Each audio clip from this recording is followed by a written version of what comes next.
Hope I'm audible. Please forgive us for all that technical glitches that we are having currently.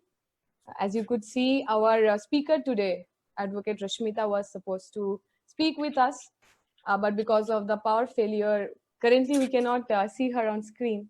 And it's very interesting that few days back, when we are as students, when you are thinking of fighting COVID, when you are thinking, how can you fight lockdown? How can we, take care of ourselves during this lockdown? Our government has came up with this idea that there should be digital learning, that all the lessons should be given online, all the assignments should be taken online, the lecture should be given online. But it's very interesting. It's very sad scenario of our country that in a country where each place does not have an uninterrupted electricity even, we are planning, we are thinking of changing the whole education system overnight into an online mode. I think it's a it's a example in front of all of us that how if the government think of making a online mode of learning, if they're going to turn the whole module overnight into an online one, it's going to be a disaster. Before going to all that thing, I want to extend and express my gratitude to PSF, of this, all of our comrades of PSF, for giving us this opportunity to talk with you, to speak about the pandemic, lockdown, and all that crises that are happening. For last couple of days, they had been doing very insightful lecture series where we have seen people coming and talking about the plight of the agricultural worker, the farmers, the workers who are stuck at different places of our country. But we also believe as a student activist, as a social scientist, that our perspective towards society, our perspective towards any crisis cannot be a homogeneous one. We understand because of the graded inequality, because of the graded hierarchy which is already existing in our society, crises also affect people who are from different marginality differently. We have spoken about the agricultural laborer, we have spoken about the workers which are stuck in different places, but we are also trying to say that all these problems that are happening, there is a gendered angle too. The crisis itself has a gendered perspective. We have heard Comrade Gaurav speaking a few days back, where he spoke how particularly this crisis, this lockdown, they're going to affect the LGBTQ community, the transgender community, how they're going to be more and more vulnerable.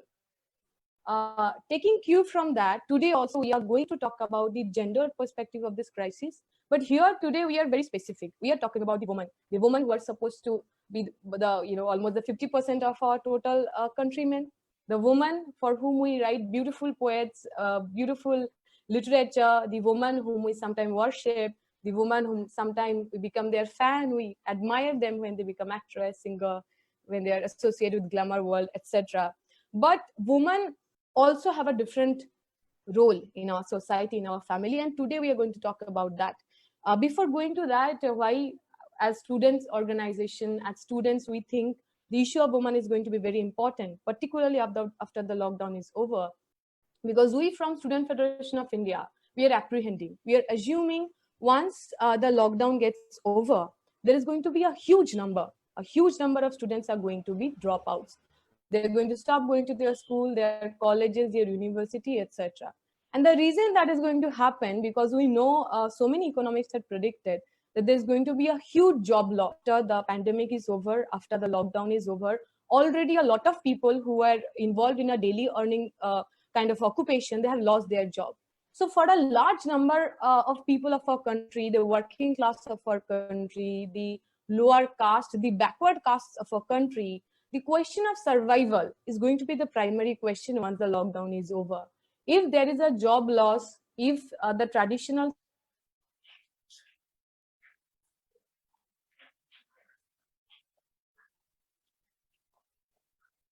family into different kind of occupation, so that collectively they're able to sustain their family. And if that happens, then we are believing, we are completely certain about the crisis that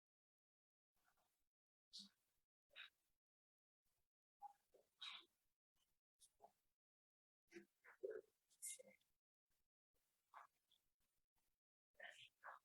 over.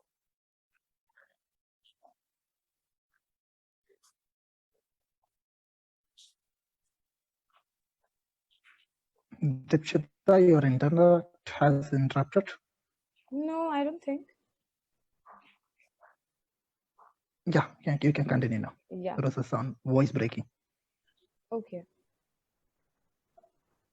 Shall I start? Sure.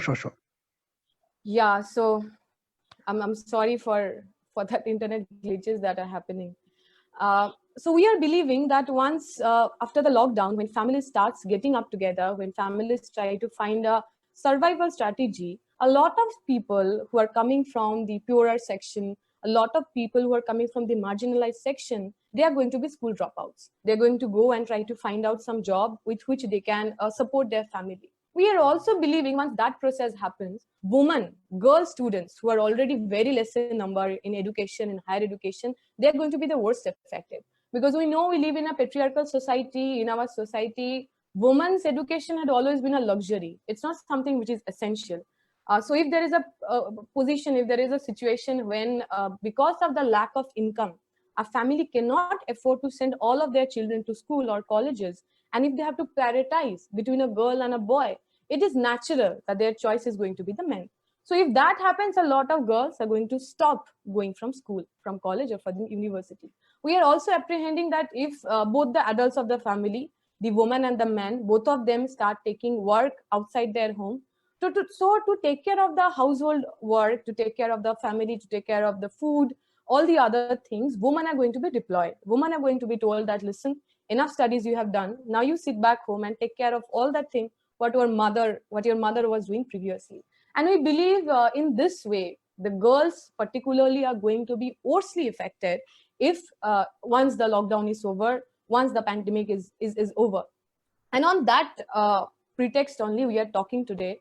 We have Advocate Rashmita with us, who is a gender right activist, who is an advocate by her profession. And she's also going to talk about how the gendered violence, the domestic violence is affecting our society, how we can fight it legally, what are the ways that can give us some kind of support in a situation like that. Because there are multiple news sources which are saying because of the lockdown, because men are spending more and more time inside the home, the probability of women being abused inside their home are also becoming more and more. We are getting this news because of staying with the abuser, because of spending more time with the abuser. The number of domestic violence cases are increasing. But the scariest thing is because of the lockdown, the courts are not working. The police is also deployed in many other works. So it became more difficult for the affected, for the victim to go and find out a help. And particularly on that line, particularly on that juncture, we have Rashmita with us. She's going to speak about it. Before I hand over our session to her, just two things what I think is important to understand why domestic violence happen. Because in our society, in our family, there is a tradition of devaluing women's labor. 1st May is coming. We are all going to celebrate the day where labor got dignity, where labor was dignified. But we know even today in our society, women's labor is not considered as labor. We all would be remembering there was a time when people will ask us what our parents do. So we will say our father works in a so and so place, but when they will ask what your mother do, we are going to say she's a housewife. She just stay in home, she does not do anything. But the reality is, just like my father, who gives 8 hours at least a day to his workplace, my mother too, inside her home, which is her workplace, she gives more than that. From cooking food, from taking care of the children, from taking care of the elderly, from cleaning the room, everything is done by the woman of our house. And the interesting thing is, nowhere it is told that it's a work, nowhere it is told that it's a labor. It is told that it's your responsibility, it's your duty. As a woman, it's your primary duty to take care of your home, to cook for your husband, to take care of your children, to take care of the parents of your husband. And in that way, we have seen women's labor had been devalued, women's labor had been undervalued. That's why when even women are stepping out of their home, they're not getting equal wage. After doing the similar work, after doing the same work, the pay gap between men and women today itself is very high. And that's exactly where the question of domestic abuse comes. We believe that the woman's body is something that can be site of violence. Men believe that women's body can be something where their frustration, their anger, everything can be showed in. And that's exactly where we are going to talk today. We are not only going to look at the domestic violence as a form of crime, but you're also going to talk about what are the reason, what are the structure that enable people to do to this kind of harm, to this kind of crime on women. With that, I want to hand over to this session to Advocate Rashmita, our dear comrade Rashmita. She's going to talk about what we all can do to fight domestic violence together. Over to you, Rashmita. Thank you, Deepsita. And sorry for the power failures, which can occur anytime now. I have alternate traditional ways, a candle with me. And good evening, friends and comrades of Progressive Student Forum. First of all, I congratulate you for selecting such a wonderful forum to discuss secular, democratic, and gender-sensitive issues. And of course, physical distancing is not social distancing. You have proved it. So apart from the very great pandemic of infodemic in this post-truth era, we are facing a grave threat from COVID-19. It has no race. It has got no affiliation to any political ideology. It has no religion. So it doesn't distinguish between Occidental and Oriental cultures. That's the reason why it's affecting communist countries, capitalist countries, Occidental countries, Oriental countries, secular countries, and religious countries. So it's a non-socialist, so forth. But still, I feel that there is some gender bias attributed to this coronavirus. The reason is that some studies in Western Europe have proved that 69% of the men died of COVID. 69% of men in Western Europe who were affected with COVID have died, whereas it was having comparatively a lesser impact upon women. The reason is scientific. The reason is that women are having 2 X chromosomes, and that will ease the sensing of the protein to fight against the COVID. And another reason is that the lesser use of tobacco or the lesser smoking habits in women. In China, only around 5% of women were having smoking habits, whereas 50% of men are having this habit of smoking. So it's having health reasons. It is having, scientific reasons to show that women are less killed by this deadly virus. Then another positive aspect is that most of the positive responses in curbing this virus have come from countries with women leadership. Take the case of Germany. Take the case of Australia. Take the case of New Zealand, Iceland, Finland, Norway. So these countries were very much effective in curbing the virus. But still, only 20% of the world leadership in curbing this pandemic can be attributed to women, whereas more than 70% of the ground staff, ground health workers are women. That means women get more exposed to the chances of infection, but they have lesser health gears and other modern facility to guard themselves from this dreadful disease. So this epidemic has given rise to the risk of more infection to women, but this has given more threats beyond the risk of infection. We can see from the experience of be it Zika virus or Ebola virus, women are more vulnerable to other social impacts of this pandemic, especially after this lockdown.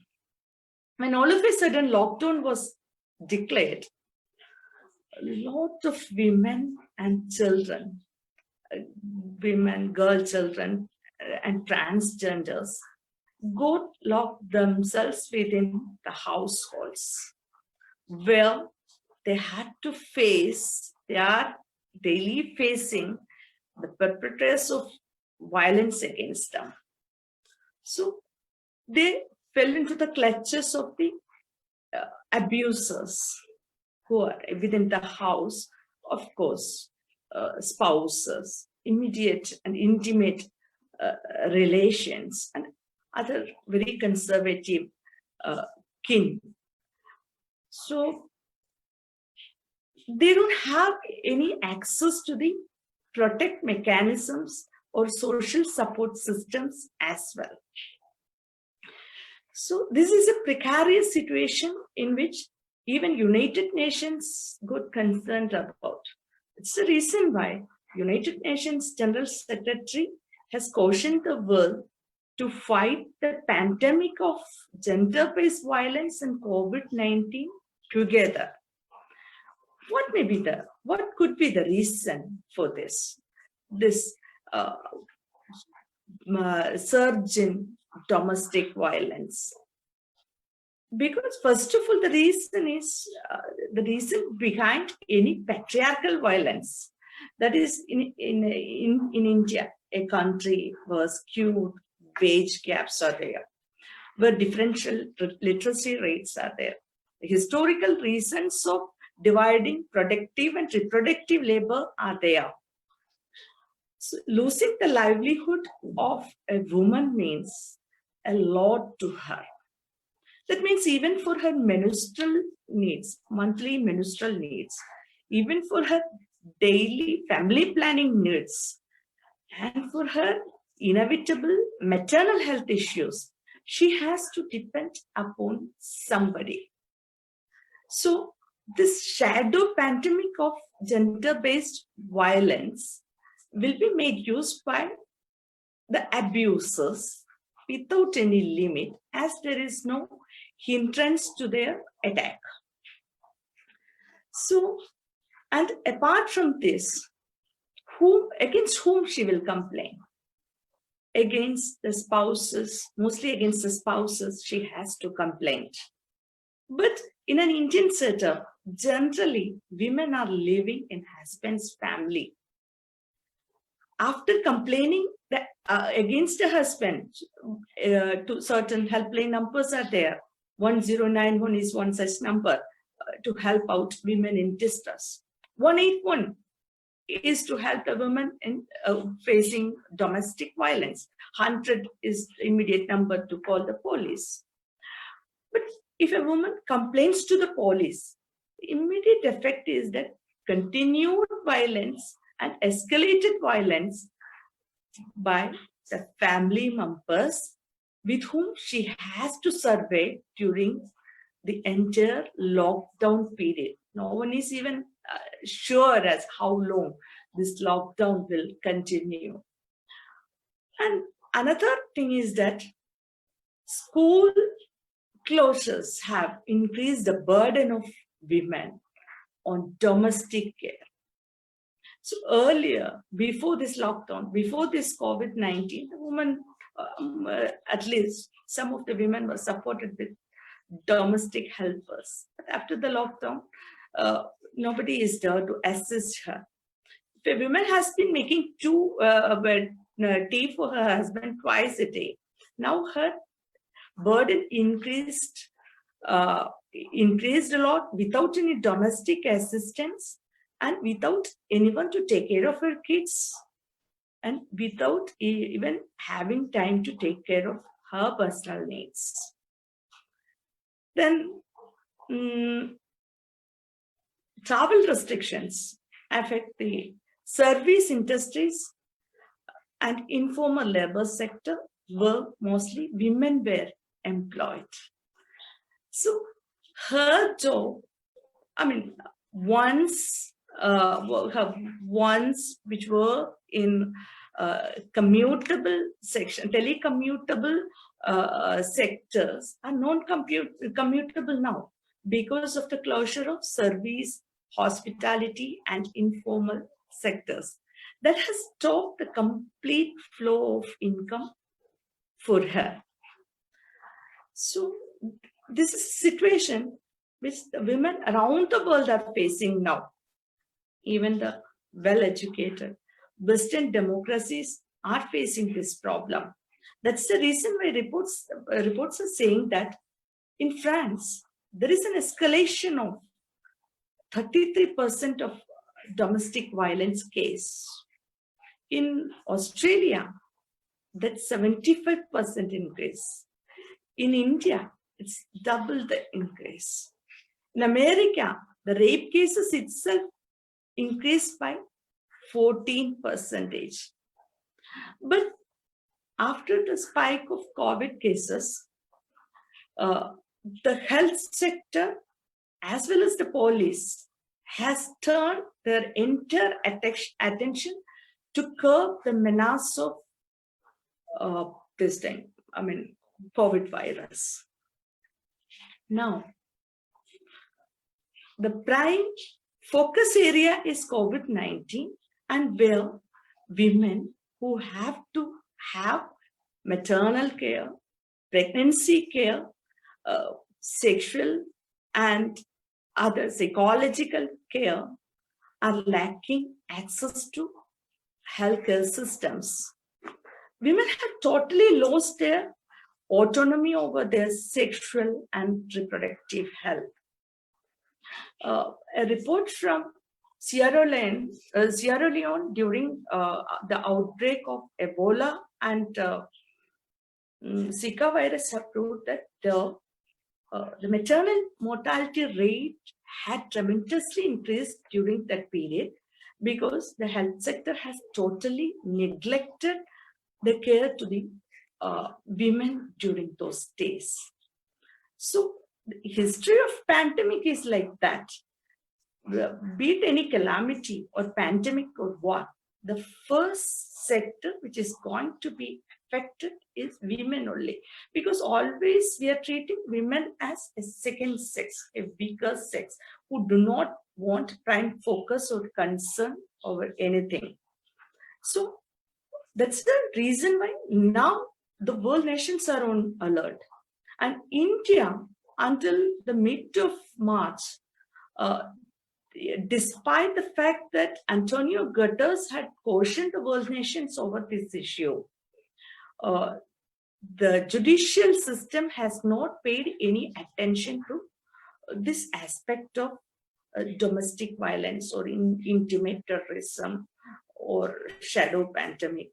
But recently, Jammu and Kashmir has passed certain orders taking care of this situation and issued directions to notify certain places like grocery stores or some other places as safe places to accommodate the women who are facing domestic violence.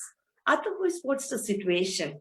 Women will naturally become victims of this situation, and they will continue to suffer it as they do not have any alternate place or situation to get accommodation. Without employment, not even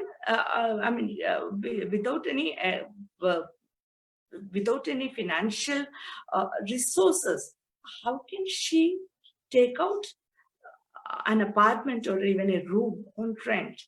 So it's the responsibility of the government to provide accommodation to the women who are facing this kind of abuses.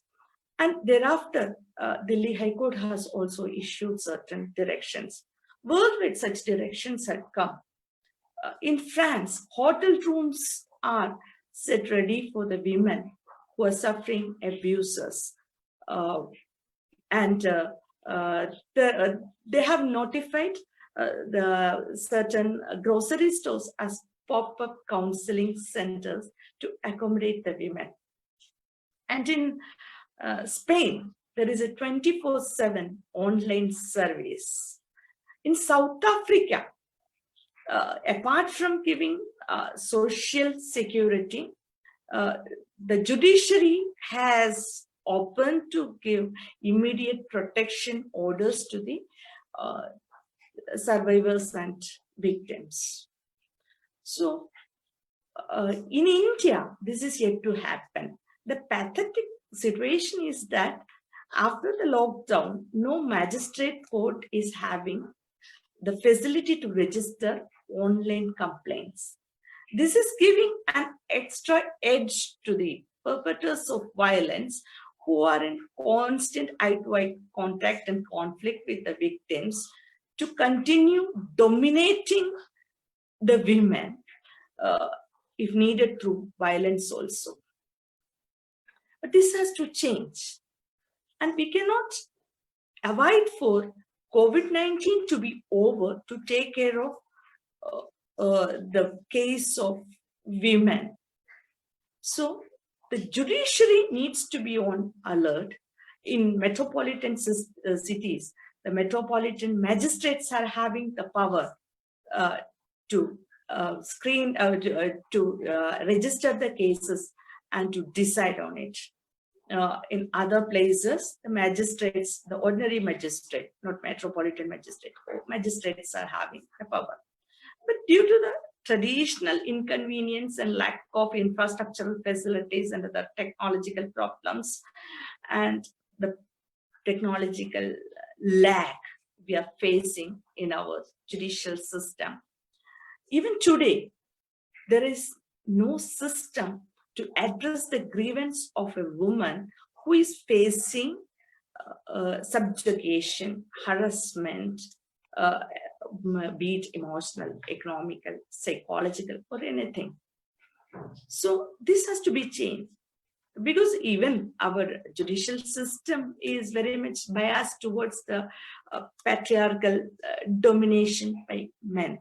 That's the reason why, even though dowry death is a murder by dowry death is a murder of a woman, so the maximum punishment is not given to that murder. It's still called dowry death, not dowry murder, because every law is the creation of the system prevailing in that society. Judiciary is not an exception even now. So the judiciary and the state alike has to address this problem. So this is mainly on saving the lives and giving the dignity and materializing the dignity assured by Article 21 of Constitution of India to a major chunk of citizens. And we cannot leave this to the destiny or to the mercy of post-COVID-19 situation. So this is an immediate concern. So I think that's all about this topic. And now I can address you and the questions if you have anything.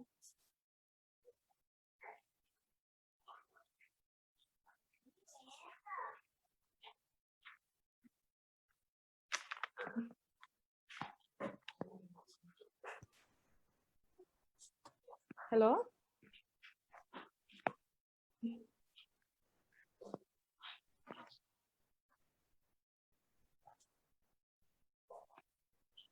Hello. Hello. Yes, comrade. Okay. So I was thinking whether, the entire talk was in vain because I'm not a techno savvy. No, we could hear it completely, comrade. Yes. We all could hear you. Okay. So we'll better to address on the questions, because sure. Only this much limited thing is there, because we are, already the laws are there. It's not the dearth of laws, but the law has become stagnant now. It has become not functional.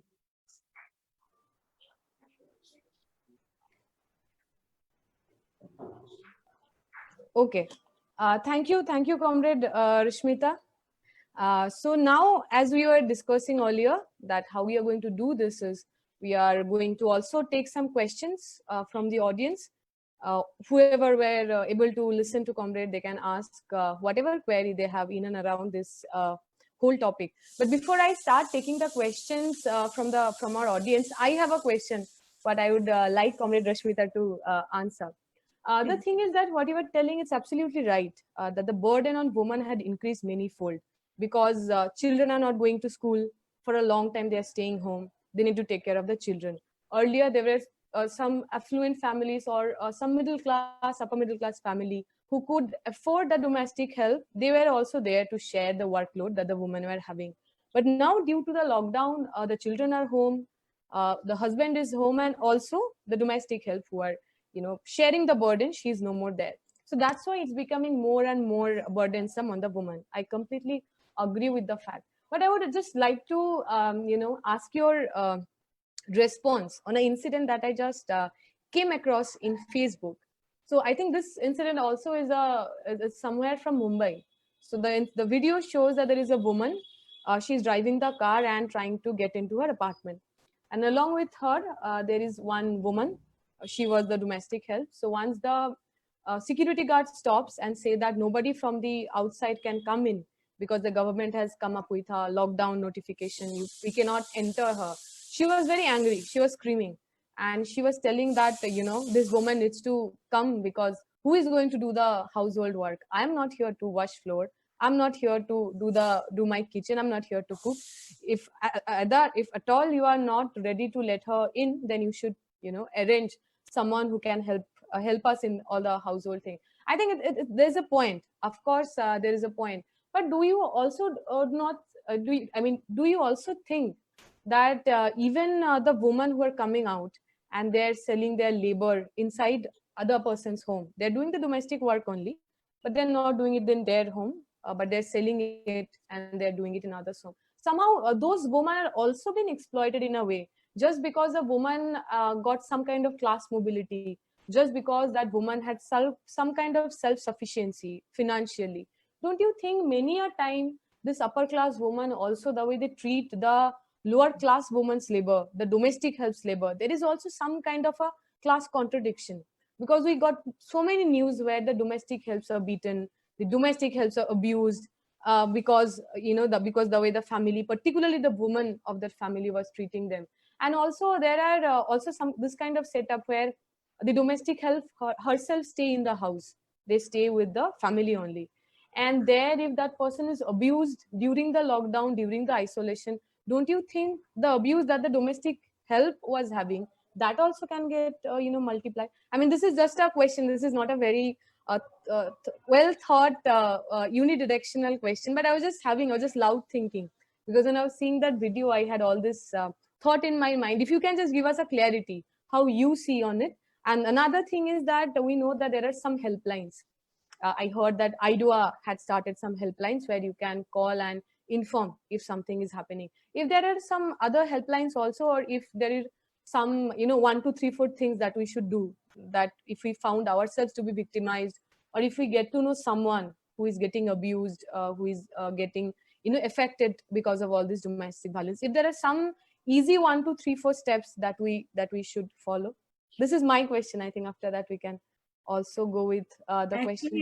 There is Justice Verma Commission report to bring even domestic workers within the purview of Vishakha guidelines. I mean, violence in workplace, but nobody has taken so far any initiative to bring them to that periphery of that guideline.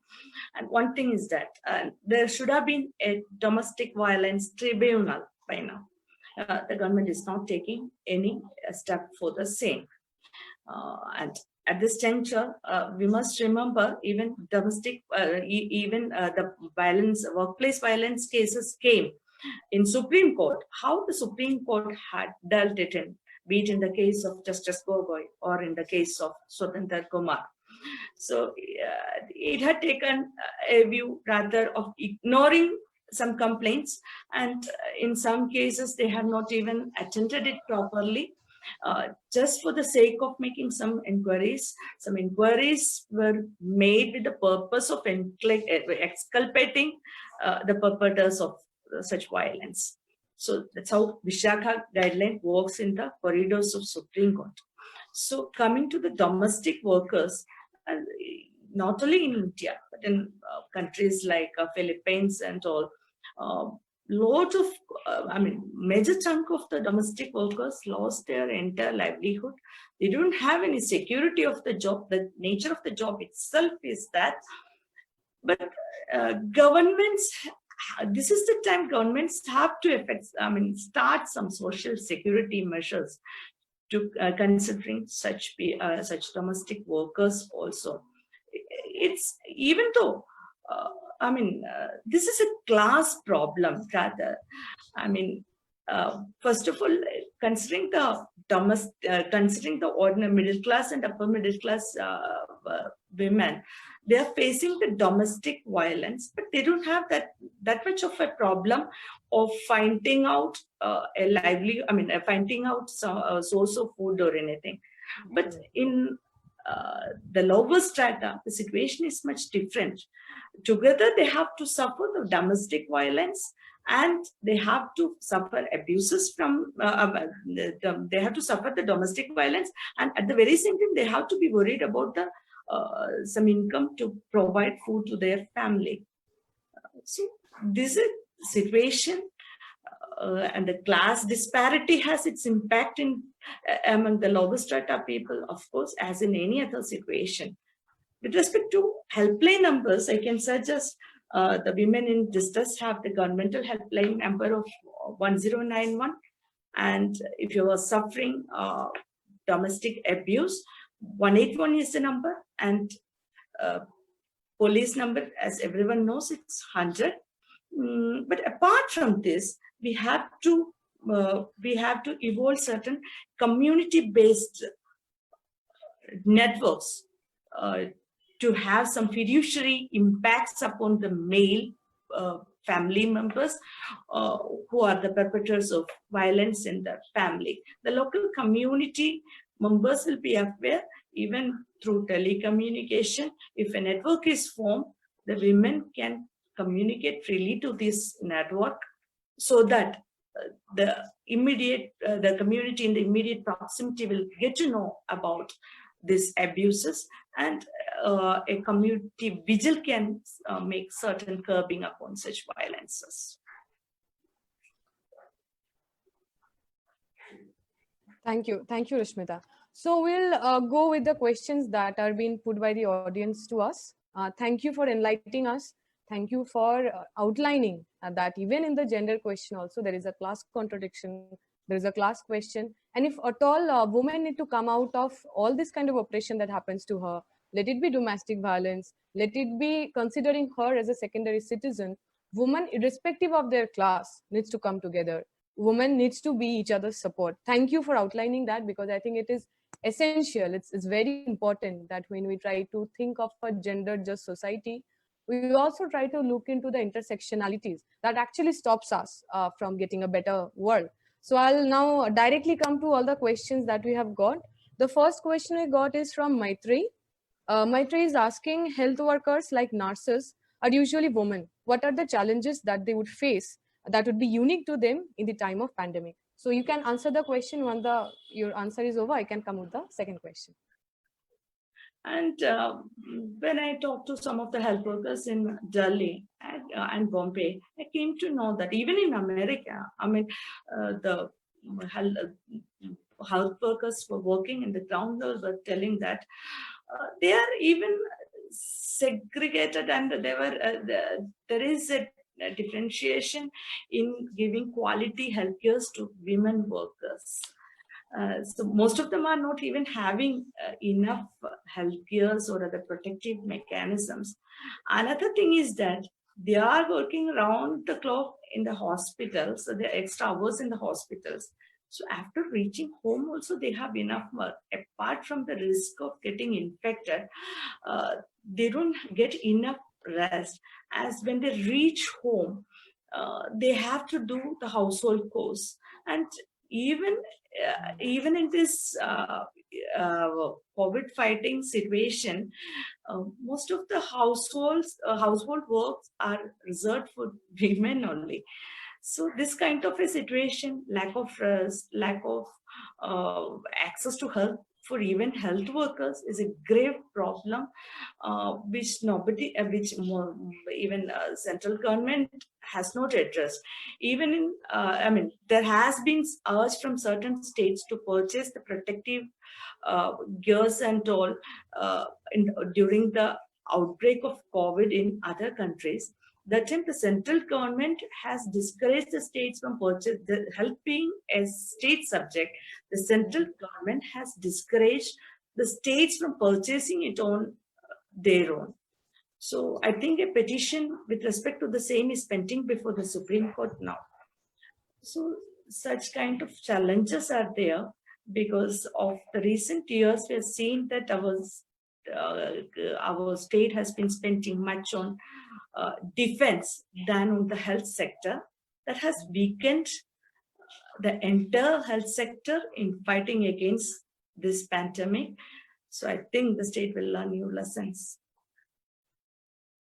Absolutely correct, comrade. As we also know that the ASHA workers, who are the main backbone on fighting the COVID-19, in particularly the rural areas, many places like the state I come from, West Bengal, they were seen just covering their mouth with a dupatta or with the pallu of their sari. There was no PPE that was provided to them, and it is true that women who are already neglected in their family and who are also involved in such work which expose them to a lot much more bigger risk.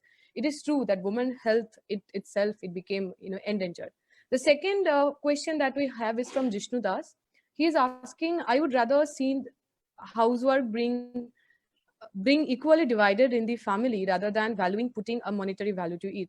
Would not wages for housework, glorifying housework under a patriarchal structure, keep women in the confines of home rather than enabling them to contribute different spheres in the society outside the home? You can answer the question. Actually, the COVID has provided for the over domesticization of women, which the Sangh forces have been demanding for some time now. So in the earlier parts of the history, we have seen how productive labor and reproductive labor were divided among men and women, and how with the advent of the private property, men have become the owners of owners of the modes of production, and how he has begun to dominate the women. So a similar situation has re-emerged during this pandemic also. So absolutely, women mostly being engaged in the precarious informal sector and service industries without having enough livelihood are again depending upon the men who are mostly in telecommutable jobs and handling the sources of income. So that's a situation in which again and again women are pushed to the domain of reproductive labor only. So one of the predictions about this period is that the post-COVID-19 will see a baby boom. Of course, this baby boom may not be of wanted pregnancies, but mostly of unwanted pregnancies, as the women were lacking autonomy over her sexual and health faculties, sexual and reproductive faculties. So we can see that at every stage, when the capitalism advances, it mutates to a detrimental and dangerous level, leaving all these subaltern identities into adversities. The case of women is not much different from that. So in the new world, how many, in the post-COVID phase, how many girls will return back to schools and colleges? How many women will get back their labor? And who will ensure this? The government has to take care of this situation by new legislations. Okay. Thank you, comrade. Thank you for such a detailed, insightful answer. Our next question is from Pravjot. Prabjot is asking, hello ma'am, how we can engage communities during this pandemic? I think there is a related question. And how we could Cybercrime is one major. how we could organize a Facebook Live or webinar. So such kind of, we even while keeping the physical distancing, we can have a social harmony through modern structures, through modern telecommunication channels, with the involvement and supervision of governmental agencies, the police authorities, the protection officers, and all. Okay.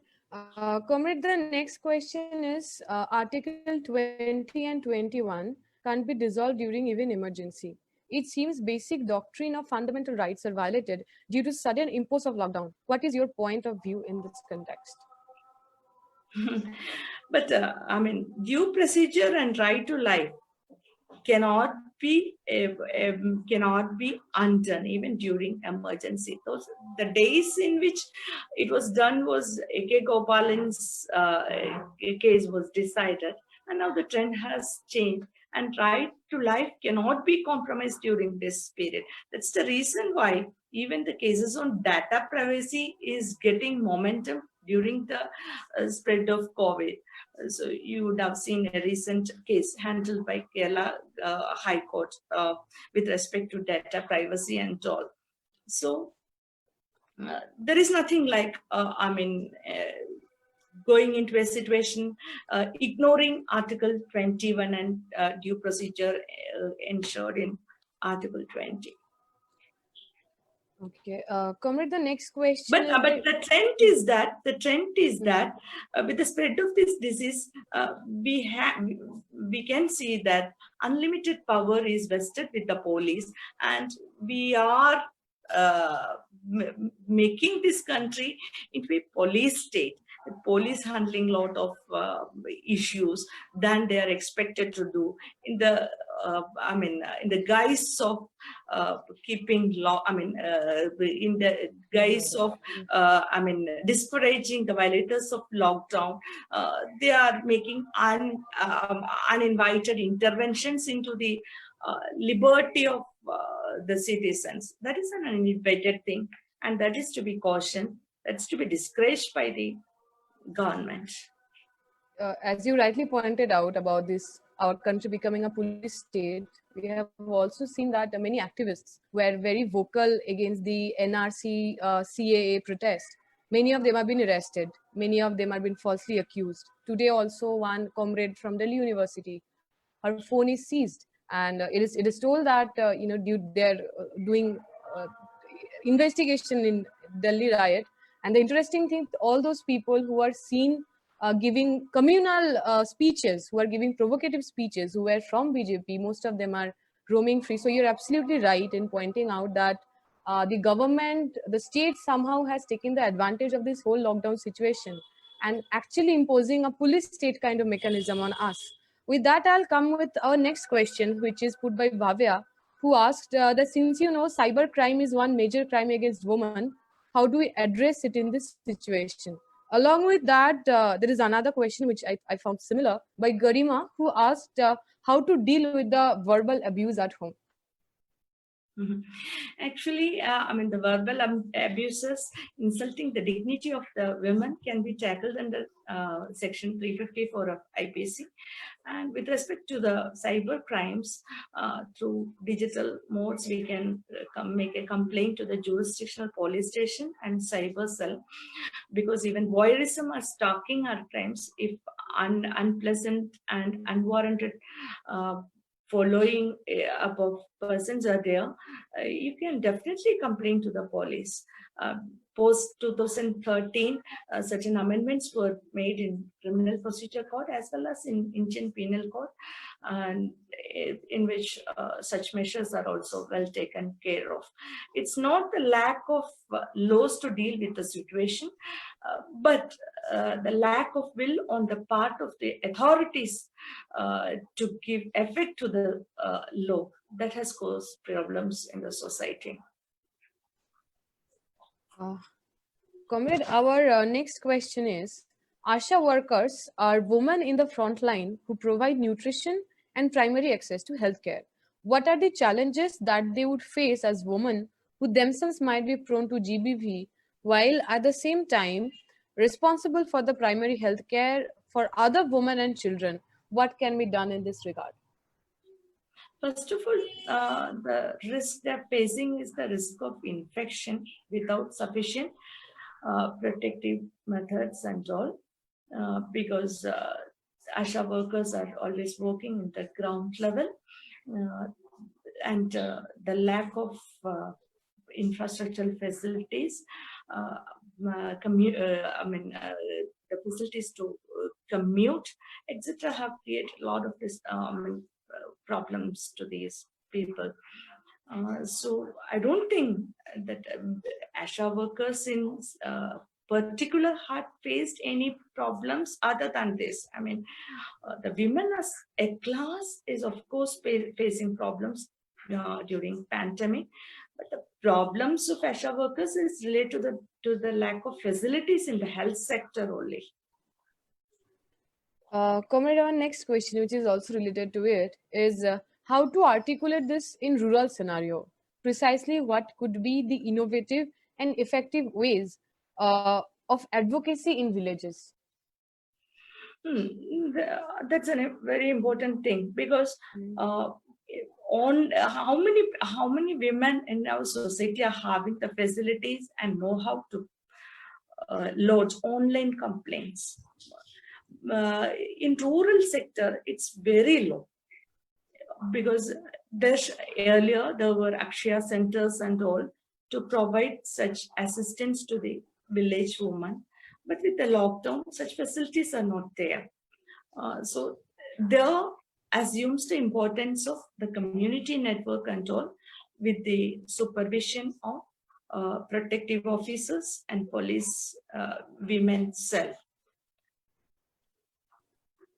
Okay. Comrade, I think so far we have already completed most of the questions. The last question of our today's session is, there is not enough media coverage on the issues of violence against women. Is not there a need to emphasize on that respect too, on increasing the coverage on women's issue, on the oppression that they face, on the crime that they face, basically? Most of the mainstream media, media had reported it. Even BBC had reported it almost 3 weeks ago. In India also, there was enough reporting in visual as well as in print media. So maybe the media is not overstressing it, because the main focus of the country is upon curbing the spread of this deadly disease. So it's not getting the attention it used to get during the pre-COVID period, but the media is giving enough coverage to this aspect also.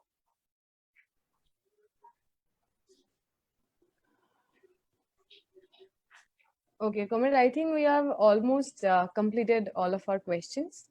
And it was a very insightful, it was a very interactive session from your side.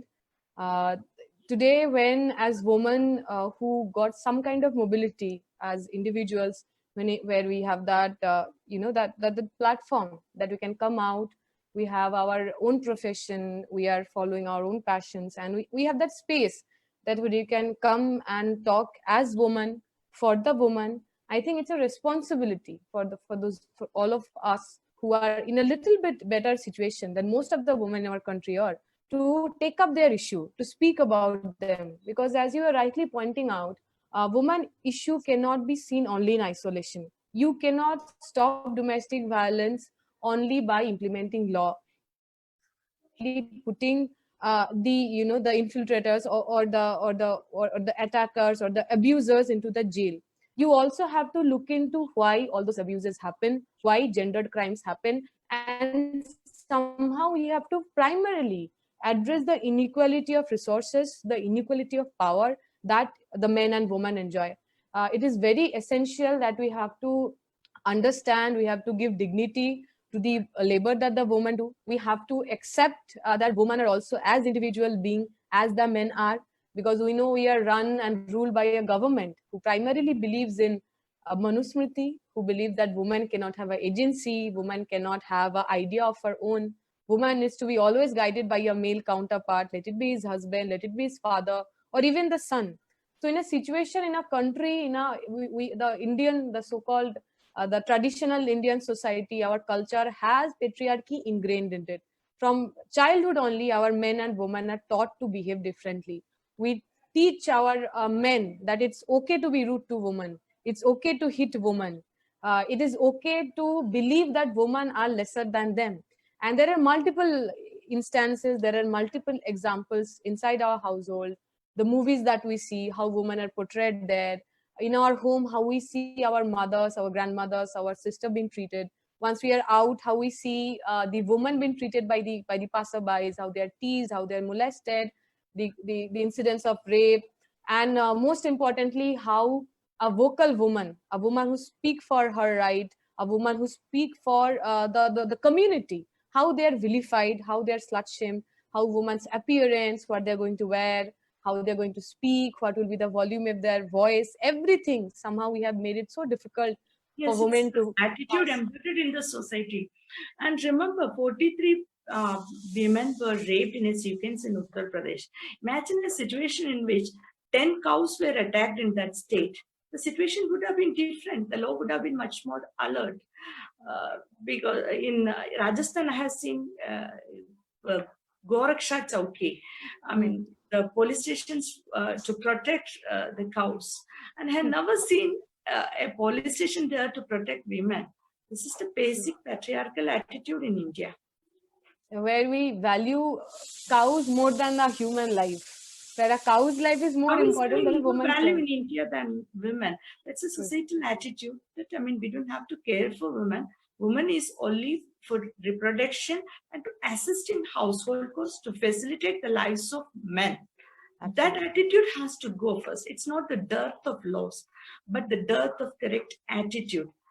But only during COVID, I came to understand that the situation is almost the same everywhere. Even in countries wherein we think that, I mean, gender disparity is not there. In America, whom we view as a most modern most modern society with all knowledge of citizenship rights and all, the rape has increased by 14%. Because nowadays, I mean, we are speaking about domestic violence because people are gathering in. This is the only meeting place. Houses are the only meeting place. The man, where people join together, there are the instances of clashes and conflicts. And when a man clashed with a weaker sex, I mean, obvious result is that the victimization of the second sex, the person. Thank you so much, Ashmita, for this Yes, wonderful, thank you so wonderful. much. And I'm apologizing for the power disruption, first of all, then lack of But I think materials, the because government should apologize, not you.